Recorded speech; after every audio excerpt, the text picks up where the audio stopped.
everyone. Welcome to the fourth quarterly media campaign of the USAID Energy Secure Philippines, Women Engineers as Instruments for Sustainable Engineering in Renewable Energy, or USAID ESP project, where we discuss groundbreaking initiatives as we are committed to fostering a new generation of engineers who will lead our country towards a sustainable future. Today, we have a special panel to talk about renewable energy and the WISER project, an initiative promoting engineering programs to senior high school students with the goal of advancing the renewable energy transition in our country. I am May Rose Imperial, currently the project manager of the USAID ESP project and representing the Philippine Technological Council, the umbrella organization of 13 engineering professional organizations in the country. So I would like to introduce our panelists. On my left, we have Dr. Lory Liza Bulay-og from USTP. We have also Dr. Ruvel Cuasito from the Institute of Electronics Engineers of the Philippines, North Mindanao chapter. On my right, Engineer Lolit Villanueva from Xavier University, Ateneo de Cagayan. And of course, our dashing regional director for the National Telecommunications Commission, Engineer Ted Buenavista. So may I take this opportunity to let our panel members to introduce themselves, their role, and what they do in their respective institutions. Doc Lory? Thank you, Doc May. Good morning, everyone. So I'm Lory Liza di Bulay-og, the Vice President for Academic Affairs of the University of Science and Technology of Southern Philippines. So under my office, we are responsible in the development, revision of curriculum.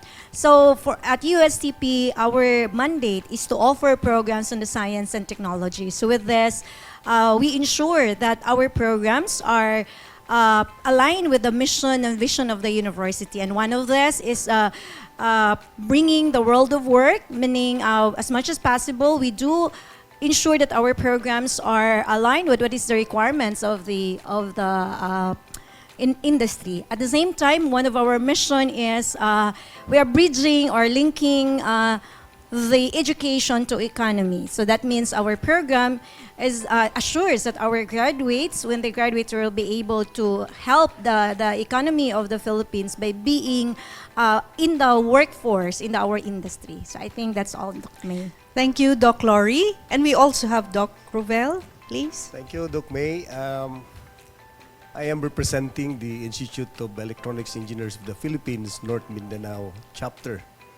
Being the current governor, we are so engrossed of nurturing the professional track of our young engineers, especially our newly graduates from newly passed takers of the electronics engineering.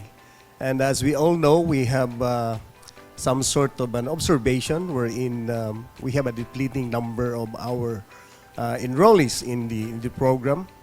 At the same time, we also observed that there are only few current electronics engineers who are keen on renewing their licenses. And so we are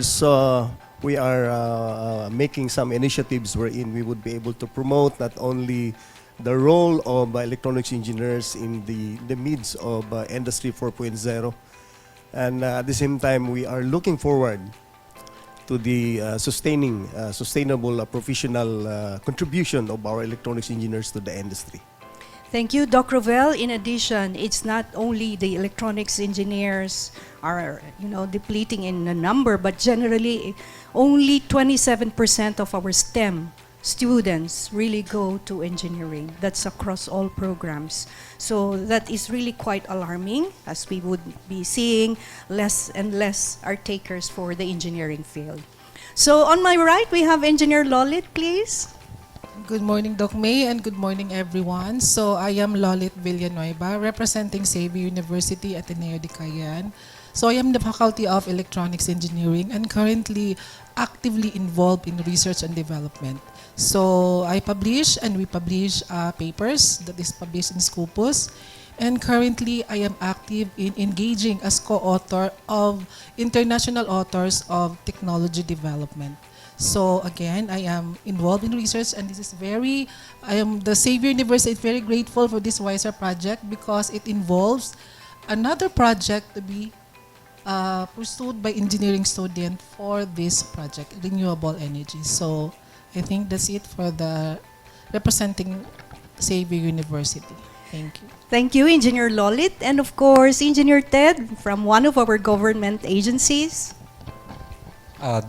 Thank you, Doc May, and good morning, everyone. I am currently the Regional Director of the National Telecommunications Commission. We are responsible for the development of telecommunication, including internet and the broadcast. We are also a student of WISER's goal and objectives. Thank you, our dear panelists. So, as you well know, in the Philippines, we have a lot of renewable energies available. We have the wind, the hydro, geothermal. And we wanted really to expand. And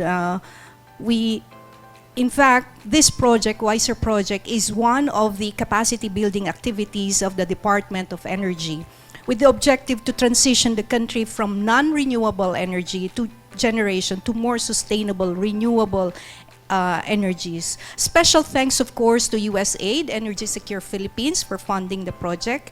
And this time, we would like to feature, of course, two of the schools, partner schools here in North Mindanao and in the Mindanao region. We have, of course, partnered, USAID ESP partnered with USTP, and of course Xavier University. And thank you very much for USTP for hosting this for the venue. We are only limited to these two schools because we know that they are very much capable of supporting the project advocacy. So the theme for this quarterly media campaign is WISER Project Year 1, Impact on Senior High School Students, Pursuit of Engineering for Renewable, for Energy and Climate Solutions. So we'll be having talks about coping up with the energy shortage in the region and the country, WISER project's objectives, highlighting USTP, CDO, and Xavier University, and overall perspective of the role of engineers in sustainable solutions and its impact to the future of the region and as a country as a whole. So maybe we can proceed with our first question. So during our first year of the WISER project, we have already provided seminars to senior high schools. In fact, we were able to reach about 12,000 students across 10 cities nationwide, Cagayan de Oro included.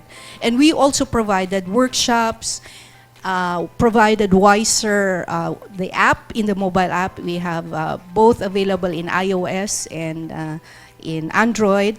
And the most recent one is we had the ideation competition. And mind you, I am really very proud that the champion for this is coming from Mindanao. Mindanao. It's not from Luzon, neither in Visayas. It's coming from Mindanao. And they hail from the Ramon Magsaysay Memorial Colleges of General Santos City. So they won the first prize during the first ideation competition. So let's proceed with the addressing the country's energy scarcity. Maybe I would like to address this question and to Engineer Lory, or Doc Lory, because in the Department of Energy launched the Philippine Energy Plan, or PEP, for 2020 to 2040.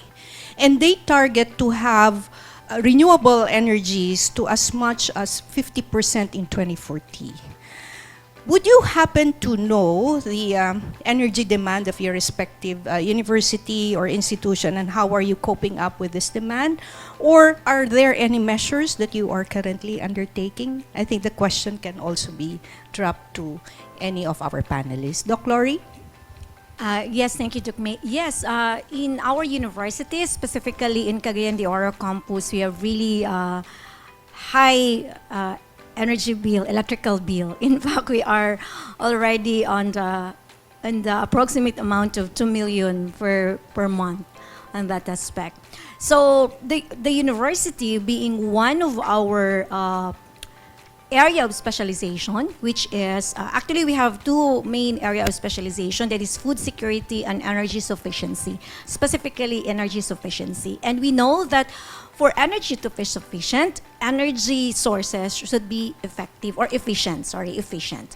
So with that, the university are having programs that somehow will be able us to cut these bills, electrical bills. So here in CDO campus, we have a solar actually, that is in LRC.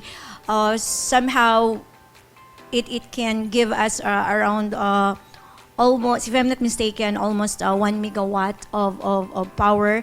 And now we are developing Pico Hydro at our main campus in Alubihid.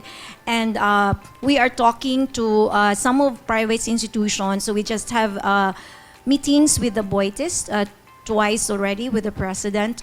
They want to have a solar farm in our Alubihid campus. So I think those are the initiatives that we have, tangible. But at the same time, we have also initiative in terms of our curriculum. We develop curriculum in such a way that the areas of specializations or the tracks will also go to energy sufficiency, specifically in our engineering.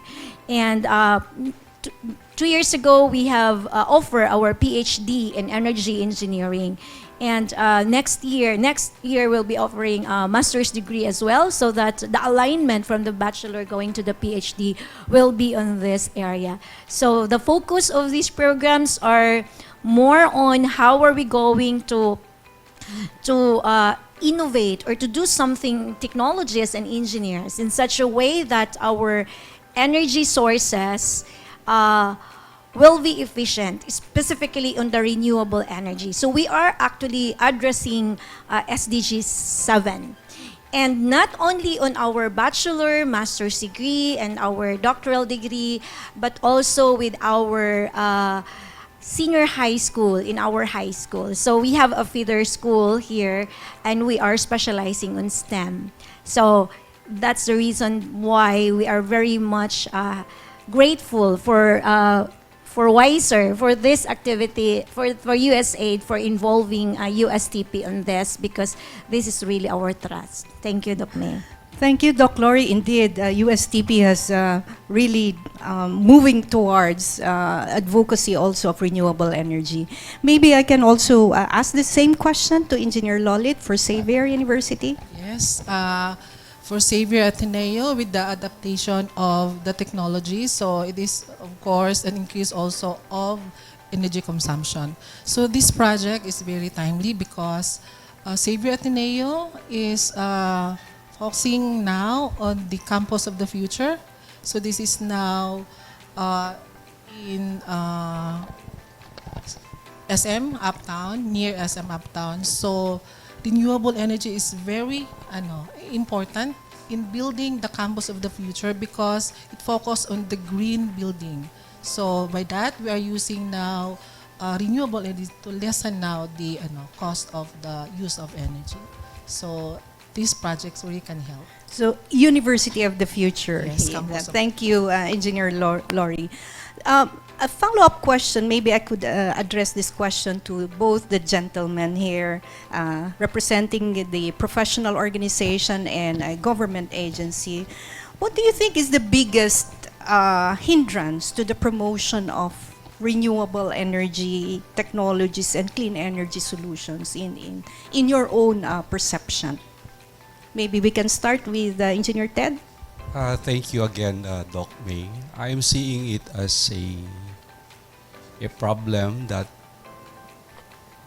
could originate from the government because we observe the shift of demand of energy because we are doing, having a lot of electric cars in the future, and it's a very near future, and the demand of energy is going to be huge. But the government should play a role, like the continuum of regulation. So I'm saying is the progression of regulation. It becomes a barrier to the developers, the innovators. And in fact, we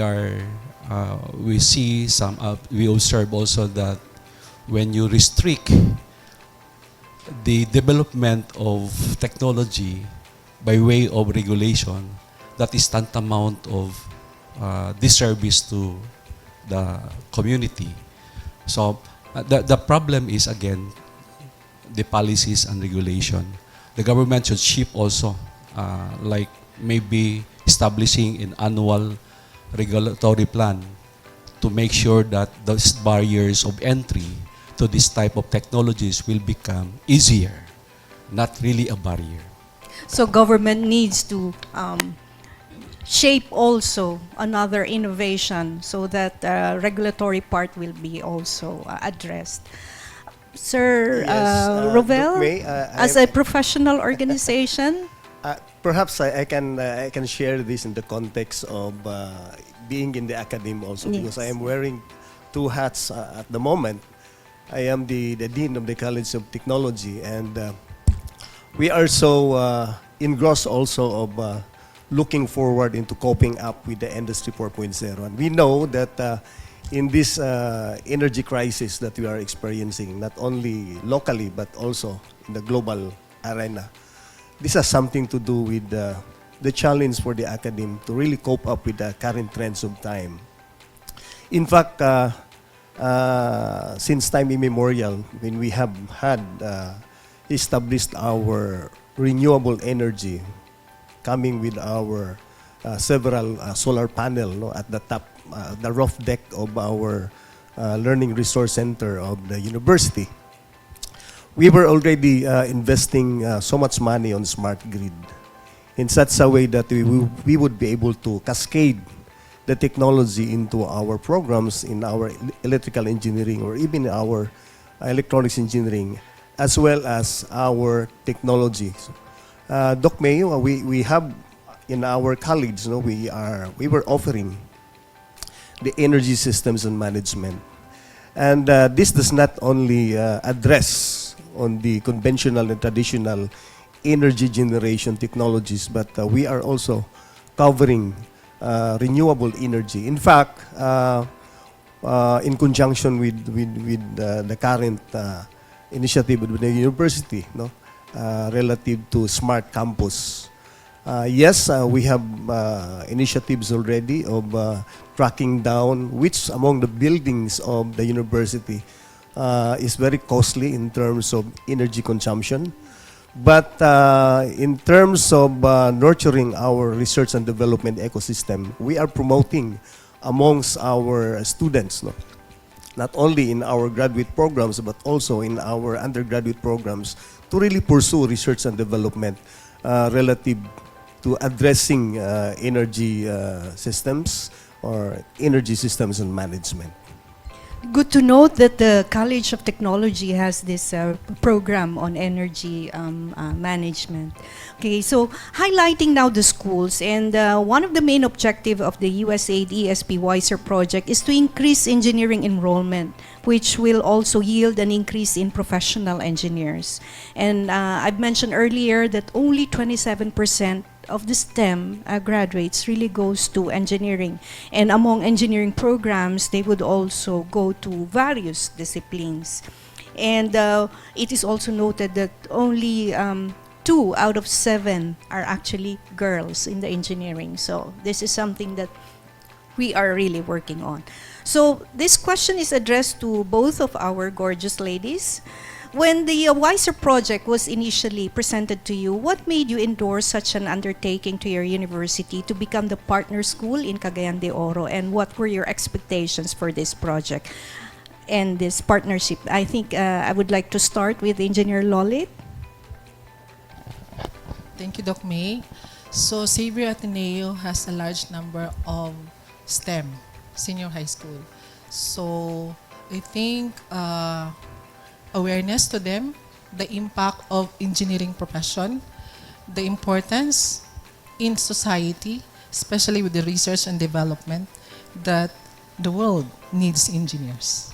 So the WISER project, as one of the speaker, I feel the excitement of the STEM student to be one of the engineers.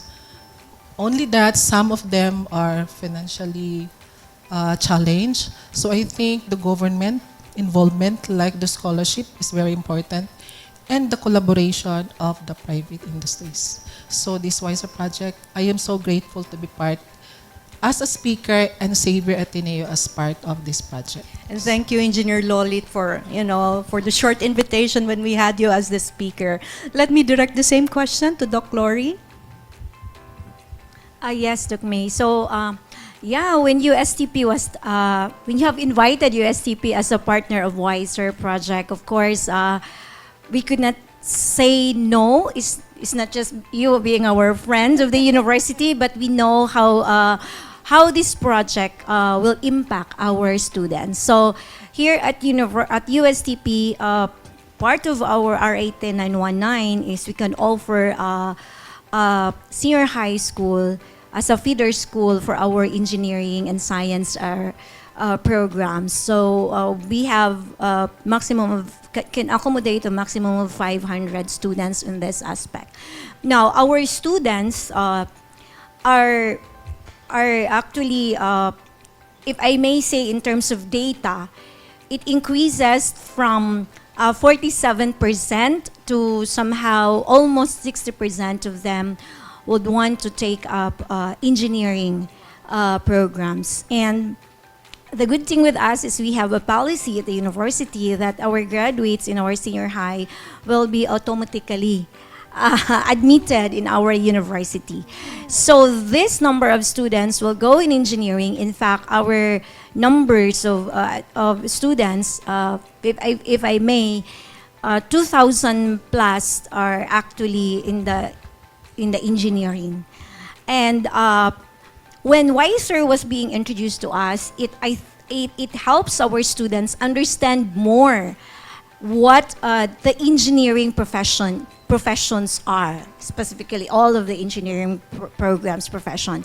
So we, as one of our areas of I would say specializations, and one of our areas also for our research in the research agenda of the university, the energy sufficiency. So these students have able to not only, just have a bit of idea what is the significance of having a sufficient energy, not only for this generation but in the next generation to come, that this actually become their what they anchor with in their research when they do their capstone, when they do their PIT, the all the projects that they have, and they have able to understand that the universities are preparing them to become the engineers of the future, not just graduate to having a diploma, a degree, but really engineers that can help our society, that can help our economy. As mentioned by Engineer Lolit, there are the free higher educations of the Philippines may be enough for our students to have education in, especially in SUK and even in private institutions. But I would say, as a Vice President for Academic Affairs and a previous Dean, it's not only the school fees that are needed. So I would like to challenge also our government to provide more scholarship to our students that will sustain them, especially on their day-to-day expenses. So we have a data in our campus in Alubihid, our main campus, 27% already drop out from our first year. And the reason for that, when we interviewed the parents and the students, is because of their day-to-day expenses, their pamasahe and their baon and everything. So I hope that the government will provide scholarship on the students on that aspect, because they have already provided in terms of school fees with the 10-9, the free higher education. And I hope that there will be more scholarship for programs that are on science and technology and engineering, because again, as we address the challenge of the society, as we address, as mentioned in the 17 Sustainable Development Goals, and one of this is the energy sufficiency, we don't want that in the near future, our future generations, our great-great-grandchildren will have no energy at all, that we go back to Stone Age. It is our responsibility to prepare this one. So I think the Wiser project is geared towards this direction. Thank you, Doc Lory. And it's happy to note that you're increasing from 47 to 60%. That is, I think, different statistics from the other universities, but good for USTP. Another objective and activity of the Wiser project is actually providing seminars. We actually provide workshops with the senior high school students and even the vocational students in Xavier University, TechVoc students who are still undecided on what career would they go. And this question will go to our two gentlemen. As part of the engineering professional organization and the government, what do you think, how do you encourage more of the students to be in the STEM and pursue any degree in engineering? What do you think would be more, interesting for them? Because we have provided several of this, so maybe you have some insights on that. Dr. Ruvel? Definitely. Thank you so much for that. This is an opportunity wherein we can share the initiatives, especially on the extension program of the university. Currently, we have a memorandum of agreement between USTP's College of Technology and the Institute of Electronics Engineers of the Philippines, North Mindanao chapter. We have undertaken free seminars across all these electronics technology and electronics engineering enabling technologies that we have in our laboratory. And we have a clusterized seminars for first year, second year, third year, and fourth year. And we see to it that our students in our electronics engineering has a hands-on experience on the use of these electronic instrumentation devices.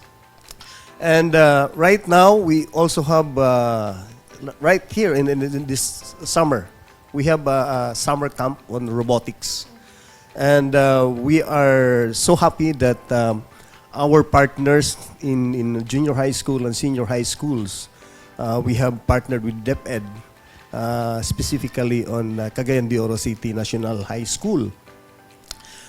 We have extended to them how to manipulate mobile robotics. And so far, we have experts in USTP who graduated from Asian Institute of Technology in Thailand. The 40 is into microelectronics and robotics. And we have also some professors who graduated from Southern Taiwan University of Science and Technology. They were the ones who spearheaded on the conduct of this robotics summer camp. And it was really a well-participated summer camp. And we are still looking forward to really cascade this periodically.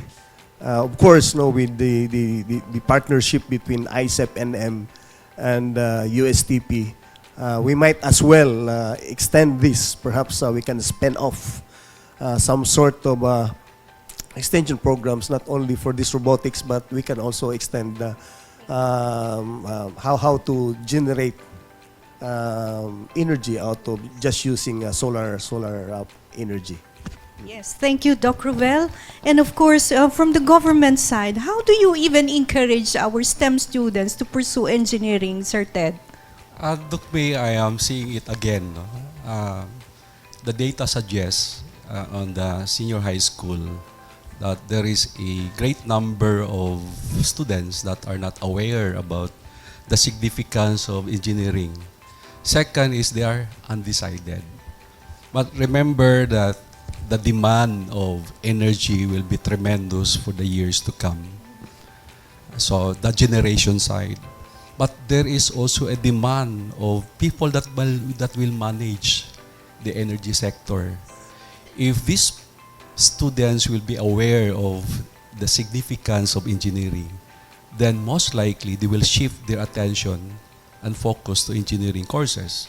And wiser, with your project, it is not only timely but very necessary, since traditionally we are getting the energy from fossil fuel and other, not renewable.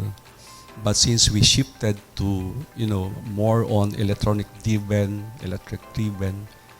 the demand for sustainable energy will be the thing that this senior student will have to focus. So on the government, again, awareness, and with the help of Wiser, we will exactly meet that demand. Yes, sir. In fact, if you go abroad, a certain percentage already of hybrid cars and electric cars are already around. And we're seeing that in the Philippines, we will be also having that in the next, few years, because the prices will start to go down. And of course, when you talk about electric cars, we need certain stations to charge. And that we need, again, energy. And those are the things that we're really looking forward. But again, I'm quite, curious about the experience of Engineer Lolit as a speaker and part of the project, because we initially, my dear friends, I actually requested Engineer Lolit to become one of the speakers and share what is it as an engineer, what is it as an electronics engineer. Now, in your own experience, what do you think can we add on to the projects or to the workshops or seminars that we have provided to the students, so that it will be more enticing and more, encouraging for them to enroll into engineering programs? Okay, so thank you for the opportunity to be experienced as speaker. So I was assigned to USTP Senior High School. So during the workshop, the excitement of the STEM students are very high. So we have hands-on. So only that, during my conversation, that they are not so familiar with the function of every engineering profession. Okay. So that's one. Another is, where did they go after? What is the job? So I think with the help of the organization, promotions of the career is very important. So what are the field they are going to go after? So I think we need to address that challenge, that most of them are not so aware what are the job opportunities after graduation, and also the offering of the school. Sad to say, they are not so familiar with the electronics engineering profession. That's the reality I experienced. So I am so grateful, because it is my opportunity as a speaker to introduce electronics engineering profession. Yes. Thank you, Wiser. Thank you, Engineer Lolit. And in fact, that actually confirms also with our discussion with Asek Galban of DepEd. He wanted really to see how many jobs are we really are there waiting for our engineering graduates, and are they really available in the Philippines, or are they supposed to go abroad? But for our country to move, we really need to have all of these engineers here in the Philippines. Okay, so another objective of the Wiser is also, it addresses inclusivity. As the title here is women engineers, but this project is not only for girls, but it was just led by women engineers. Okay, so we address inclusivity, and as I mentioned earlier, only two in all of the programs, only two girls out of 7 goes to engineering. So how does your institution or your agency or university address the misconceptions and stereotypes about engineering careers and encourage diversity and inclusivity in the field? I think I need to address this to Sir Ted. No? how do you even, encourage so that we won't have this misconception about gender stereotypes and so on? I always believe on talent, on the gender, maybe on the record and for the record, my agency, the entity, in particular Cagayan de Oro, we are the first to hire a driver, and that driver happened to be a female. And just like what I have observed, that women are good in many ways, and it turned out to be correct. And not only, if that is a woman, nobody would like to ride the vehicle because, the decision making of a woman is slower. Those are stereotyping.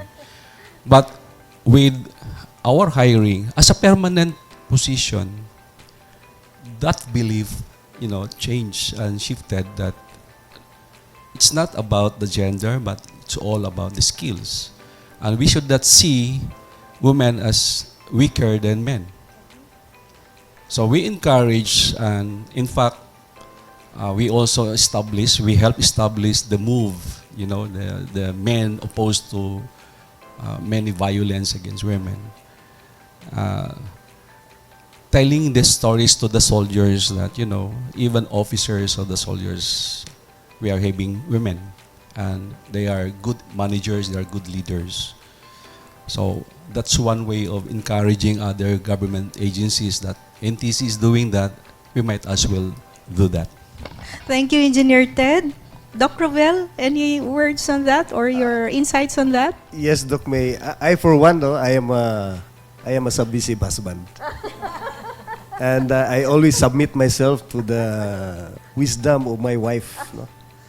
And we also have practiced that, no, in our not only in our organization but also in our colleges. We are not, though we are identified to be in the technology, but our faculty members of our college, no, we have a 50-50. It's a shared responsibility, amongst women and men in the field of engineering and technology. And we can also see that, amongst the roster of our technology programs, wherein even if technology has been identified to be masculine, but then we have lots of women already in. Also, we can also observe that, in engineering, especially in electronics engineering. And we know that it does not require, for masculinity, for these enabling technologies to be managed by exclusively men. But I agree, to the assertion of RD Ted that indeed our women can also do co-equally important things and even wiser things, in the workplace. Thank you, Doc Ruvel. Maybe we really don't have the physical strength, but the mental strength will do. Okay. So, on an overall perspective on renewable energy impact, and we believe that the WISER project, that engineers are the catalysts and will spearhead the development and innovation of our renewable technologies that will address our energy crisis in the country. This question is addressed to our representatives of the schools. How can engineering degree programs contribute to the advancement of our energy sector and initiate probable solutions to our country's energy crisis? May I start with Doc Lory? Yes, thank you, Doc May. Our engineering program could help on that aspect, as we are going to develop a curriculum that will really address these challenges. In fact, that's the reason why we have, as part of our CQI, continuous quality improvement, that from time to time we are looking at our curriculum, not only on the, as the curriculum aspect is big, but even inside, what are the topics that are included in each of the courses. And we always invite speakers, our members of the academic industry, to look at our courses, our topics, if these will address what is needed in the industry. And we are very happy that USTP is always, how do you call it, address this demand of the industry. In fact, when we are talking with our academic industry, we also inform them that the university has this thrust. This is our thrust, and this is specifically our part of our research agenda, part of our the mission of the university. So the industry sees in the university, as we have a lot of engagement, especially in renewable energy. In fact, we have engagement not only here in the Philippines, but international community. They are engaging us on, we have manpower for this, they need this one, and so on and so forth. So we see there is a demand, not only on developing devices that will make our energy sources efficient and all, but more on the management side. How could we manage energy? So that's why it is part of our curriculum now. And again, I would like also to take off Doc May on the concept of if women can do what men can. I think yes. And I would like to inform, if I would like to challenge the company, no, to not put in their qualification, preferably male, because they put on those things, especially for engineering. And during my time, I challenged one of the company which I have applied, and the HR said, we're not going to hire a female because we need somebody, an engineer that know how to drive, and that answers what is now the NTC is doing. And of course, women can drive. In fact, we are safer than men, if I may say so.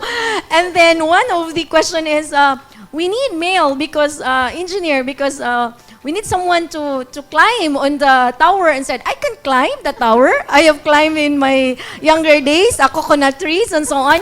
What I want to say is that you cannot say that a particular gender cannot do this and that. So that's why I think most of the academic community, and specifically here at USTP, we don't put borders of what women or what our female students can do. We don't give them, how do you call this, prima dora, as that, okay, ladies, this is just what you can do, a man, this is what you can do. So they have to do all this challenge. Thank you, Doc Lory. Certainly we can climb climb mountains.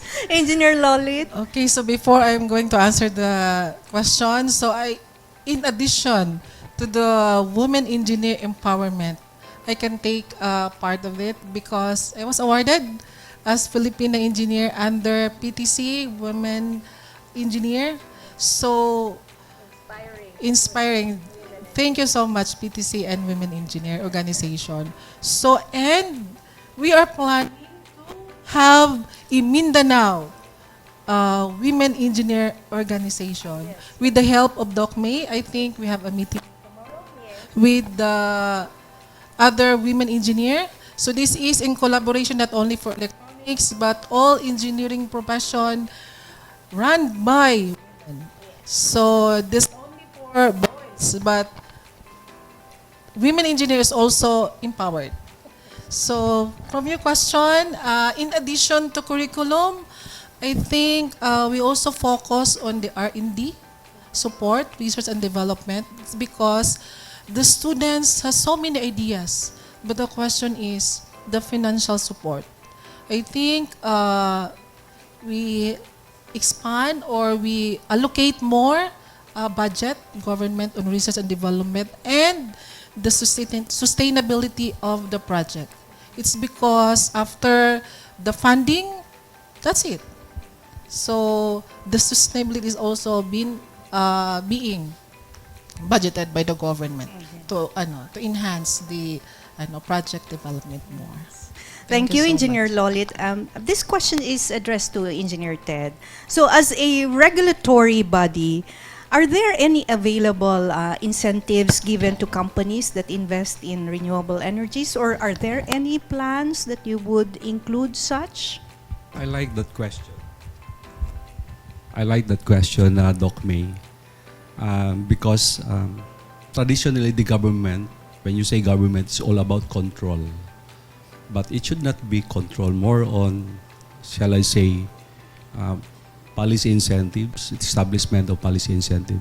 That is why there are now laws that are passed, like the Public Service Act, because there are restrictions on entry of big ticket projects, and we are talking about energy that is big ticket projects.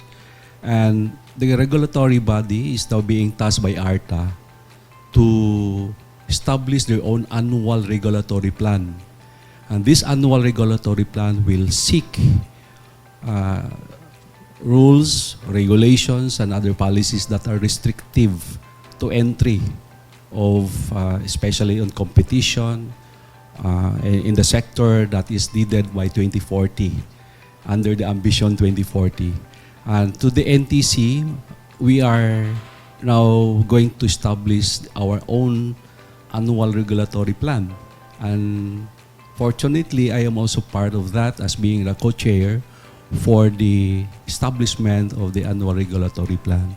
And we are looking for policy incentives that will entice, investors, the supply of skills to be, conducive for investment. So that's the plan of the NTC, and since that is also being mandated by ARTA, we can also expect that other agencies of the government will do the same, just like the NTC is doing. Wow, indeed, we need policy incentives, Sir Ted. This has been really a very good discussion, but time is not on our hands. We are now into the final recap, and we would like to close this program. At the same time, the panel discussion. We could do a lot more of our discussions, maybe offline. But in closing, any final words to recap our discussions for today? Maybe I could start with Doc Ruvel. Yeah, thank you so much for having me in this chit chat. My concern, being the governor of the ISEP-NM, is that how we wish, that the government can also intervene on the reconciliation of the number of engineers who took their oath.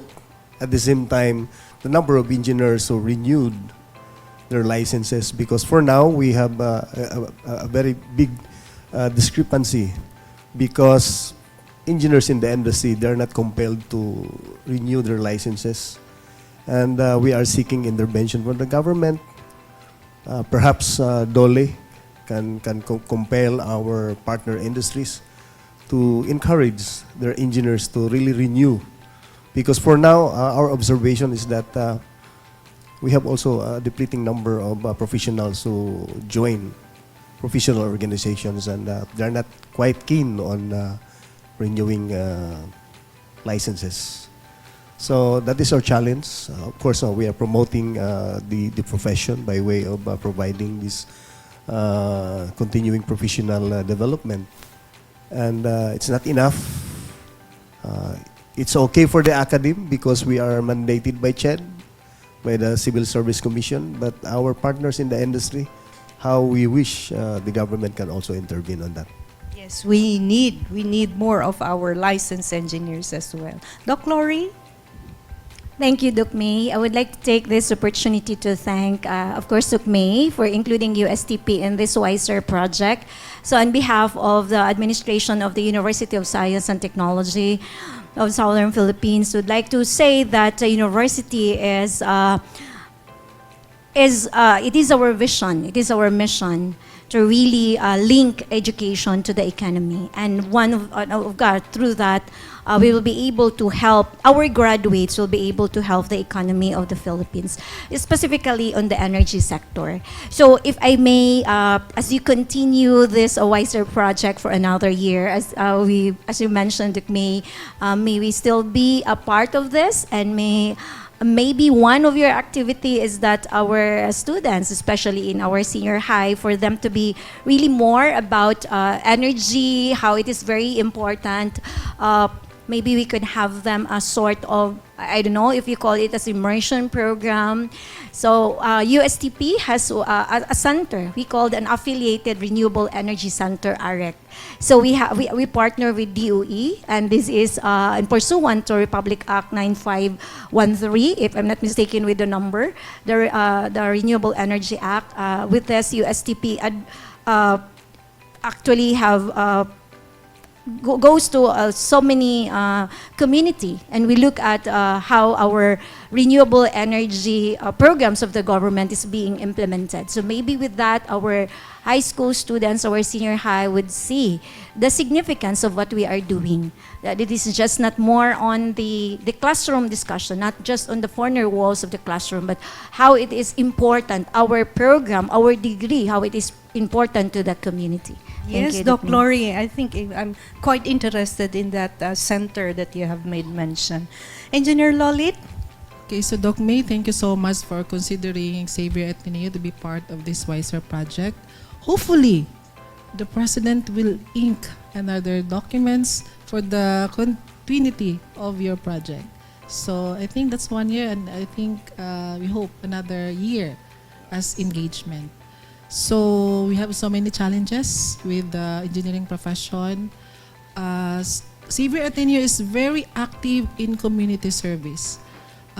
This project to introduce to STEM student to become an engineer, this will very helpful for them to engage to be one of the engineers soon, and hopefully the universities and the professional organizations, not only electronics, will collaborate to promote the advocacy and the importance of engineering profession.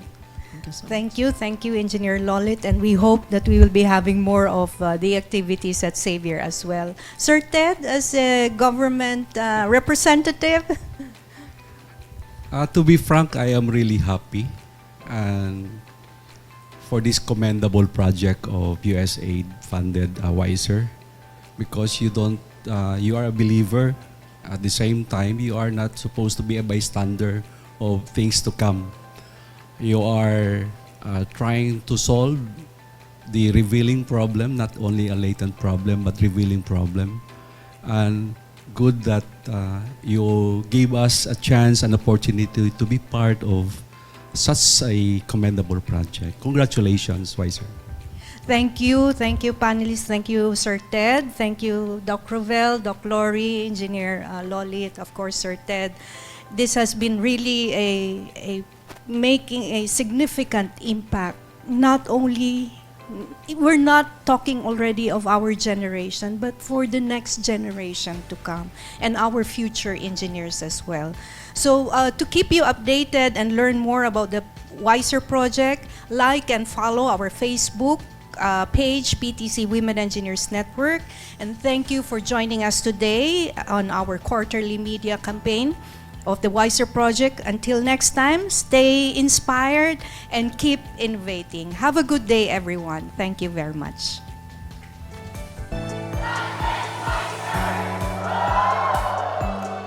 Wiser Project.